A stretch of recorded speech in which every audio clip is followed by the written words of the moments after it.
Okay, so if you're doing a buttonhole and the button is too big for the auto buttonhole, then you need to do it manually. Ideally, you're looking to use your foot B that comes with the 7025, so it's this clear foot. That will just allow the thicker bits to run smoothly. Worst case scenario, you'd use your ordinary foot A, but it might trap.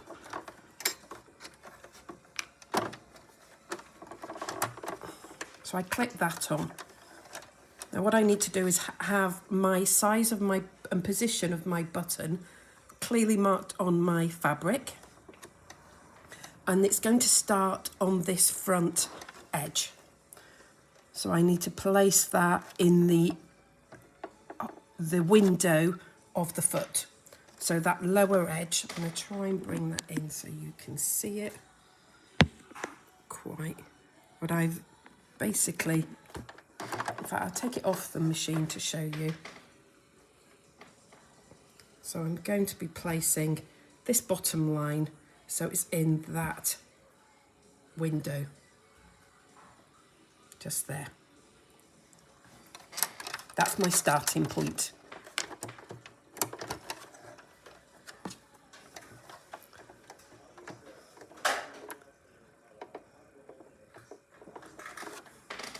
Now on the machine, I'm going to set all the settings to buttonhole. So I'm going to carry on pretty much as normal. So I set my length and my stitch and my width. And I do still need to bring down the lever in the same way I do the automatic. But instead of having the foot, the auto foot, which is going to hit this lever, I do that. So what I'm going to do is start the buttonhole. It's going to do the bar at the bottom. Then it's going to start to zigzag down. Now as I do this, I want to keep this edge nice and parallel. Now I'm going to stitch until I get to that very top marker.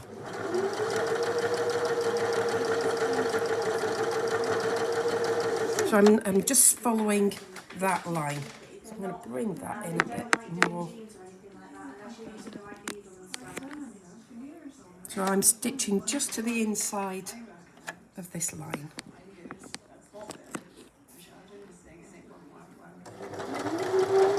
Now when I get to the end, so that extra line, and often sometimes it's worth to make sure you see those to extend these beyond the side of the foot. Now obviously with an erasable marker, which this is. So when I get to the end, or the bottom end of the buttonhole, I tap the lever from behind, and that does the same job as the prong. That kicks the machine into the next part of the buttonhole, and I just carry on till I get to the end. What this allows me to do is do my buttonholes any size I want.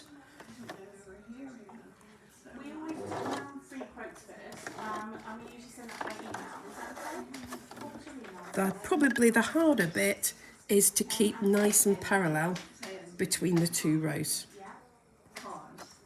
because the longer distance does seem to want to go. So it's as simple as, again, when you're doing your next one, you have to reset exactly like you did before. So take it from the buttonhole and back onto buttonhole.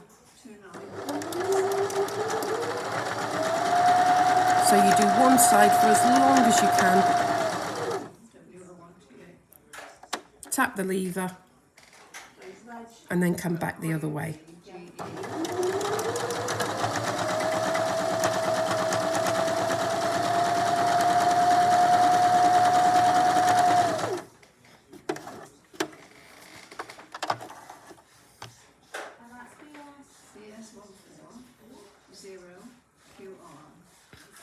So again, if you have your lines extended, where you want the buttonhole. And that makes it easier for you to see where they are as you position it under, because you can see the line sticking out. Reset.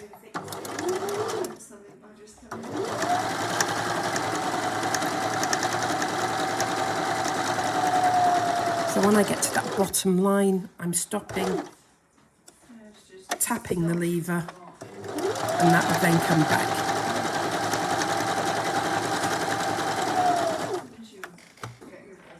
There we are.